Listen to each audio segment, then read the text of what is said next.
T राजा के बयान के बहाने AIMIM अध्यक्ष असदुद्दीन ओवैसी ने बीजेपी पर हमला बोला। ओवैसी ने आरोप लगाया कि बीजेपी मुसलमानों से नफरत करती है। ओवैसी ने कहा कि टी राजा का बयान हैदराबाद में हंगामे की साजिश है। बीजेपी तेलंगाना की शांति को भंग करना चाहती है। ओवैसी ने कहा कि मैं यहाँ का सांसद हूँ, लेकिन मैं बता देना चाहता हूँ कि अमन कायम करने की जिम्मेदारी सिर्फ मेरी ही नहीं बल्कि सबकी है। भाजपा मुसलमानों से और प्रॉफेट मोहम्मद सल्लल्लाहु अलैहि वसल्लम से नफरत करती है।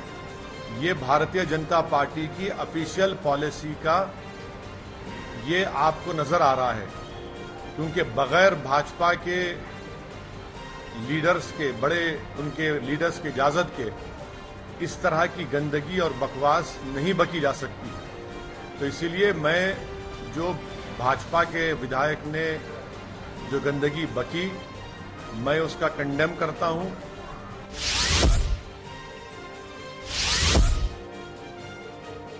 दिल्ली की आबकारी नीति पर छिड़े सियासत के बीच बीजेपी और आम आदमी पार्टी में आरोपों का दौर जारी है। आप की ओर से आरोप लगाया गया कि बीजेपी ने विधायकों को 5-5 करोड़ का ऑफर दिया। आप विधायक सौरभ भारद्वाज ने कहा कि दिल्ली में हम लोगों ने बीजेपी के ऑपरेशन लोटस का पर्दाफाश किया। दिल्ली में बीजेपी का ऑपरेशन लोटस फेल हो गया।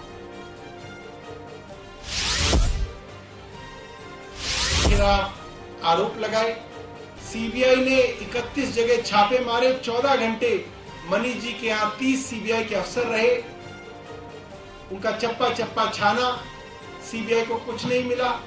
और उसके बाद इतना दबाव बनाने के बाद मनीष जी को कहा गया कि आप भारतीय जनता पार्टी में आ जाइए, आपको मुख्यमंत्री का उम्मीदवार बनाएंगे, आम आदमी पार्टी की सरकार गिरानी है। कुल मिलाके operation lotus, Bharatiya Janata party का ऑपरेशन लोटस दिल्ली के अंदर दूसरी बार हमने फेल किया।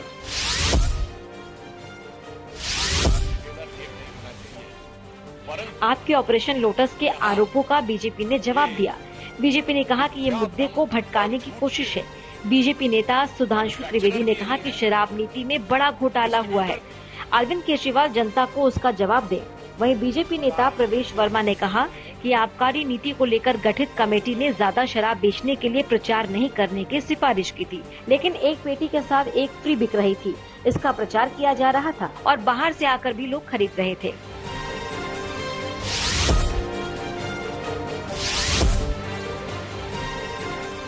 दिल्ली में आम आदमी पार्टी सरकार और LG VK सक्सेना के बीच में तल्खी खत्म होने का नाम नहीं ले रही। अब एक बार फिर LG ने केजरीवाल सरकार को लेकर नाराजगी जताई है। उपराज्यपाल की ओर से कहा गया है कि उनके पास कई ऐसे प्रस्ताव आ रहे हैं जिस पर सीएम के दस्तखत तक नहीं। LG की तरफ से सीएम अरविंद केजरीवाल को एक चिट्ठी लिखी गई, जिसमें लिखा है कि कई सारे प्रस्ताव मुख्यमंत्री दफ्तर से बिना सीएम के दस्तखत के उनके पास आ रहे हैं, जो सही नहीं है। कोई भी प्रस्ताव या ओपिनियन भेजते वक्त मुख्यमंत्री ये सुनिश्चित करे कि उन पर उनका अपना दस्तखत हो, न कि किसी अधिकारी का।